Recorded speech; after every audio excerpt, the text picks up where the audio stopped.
दे रहे हैं, किस प्रकार उन्हें याद कर रहे हैं, जरा सुनते हैं।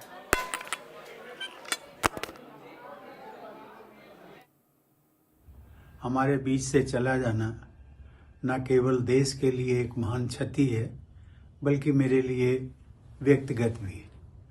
मैं उनको बरसों से जानता था। राष्ट्रपति भवन में उनसे मेरी भेंट होती थी। वो सौम्यता और विनम्रता के एक प्रतीक थे। भारतीय राजनीति के एक पुरोधा थे और मैं समझता हूं कि इंडियन इकोनॉमी के एक आधुनिक निर्माता थे। मैं अपनी विनम्र श्रद्धांजलि उनको प्रेषित करता हूं और उनकी आत्मा की शांति के लिए ईश्वर से प्रार्थना करता हूं। 2007 से 2014 तक जब भी सरकार बदली, उनके साथ बहुत करीबी कार्य हुए उनके साथ, इसलिए कि वो प्रधानमंत्री थे, मैं चेयरमैन राज्यसभा था। तो उसमें उन्होंने हमेशा कंस्ट्रक्टिव सजेशंस दिए और काम किया। इसीलिए आपने देखा कि उनके ज़माने में पार्लियामेंट में ज़्यादा हंगामा नहीं होता था।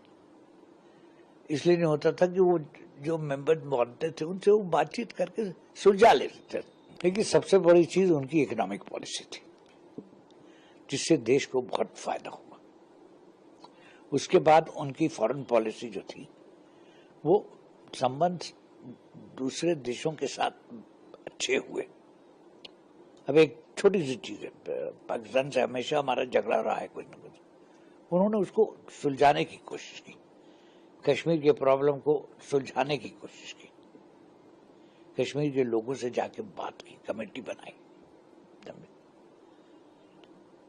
इसी तरह से औरों के साथ भी, चीन के साथ भी हुआ और पड़ोसियों के साथ भी हुआ। तो सूझबूझ के आदमी थे और वो जानते थे कि अगर देश को तरक्की करना है तो देश के सामने जो प्रॉब्लम है उनका सॉल्यूशन तलाश करना होगा। प्रधानमंत्री डॉक्टर मनमोहन सिंह जी के निधन से देश ने न केवल एक कुशल राजनीतिक बल्कि देश सेवा के लिए समर्पित व्यक्तित्व और कुशल अर्थशास्त्री को खोया है। पंजाब के एक साधारण गांव, छोटे गांव से भारत के अर्थशास्त्री और प्रधानमंत्री बनने का सफर उनके समर्पण और देश की सेवा को दर्शाता है। उनको हमेशा ही सादगी और विद्वता के लिए याद किया जाएगा। देश के विकास के लिए किए गए आर्थिक फैसलों में उनका योगदान हमेशा याद रखा जाएगा। मेरी ईश्वर से प्रार्थना है कि दिवंगत आत्मा को शांति प्रदान करे और परिवार तथा प्रियजनों को इस कठिन समय में संबल दे। डॉक्टर साहब का निधन देश के लिए एक बड़ी अपूर्णीय क्षति है। वो भारत माता के एक ऐसे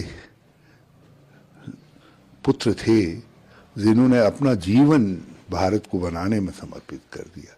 जो आज का समुन्नत होता हुआ भारत है, उस भारत को बनाने की नींव उन्होंने डाली थी।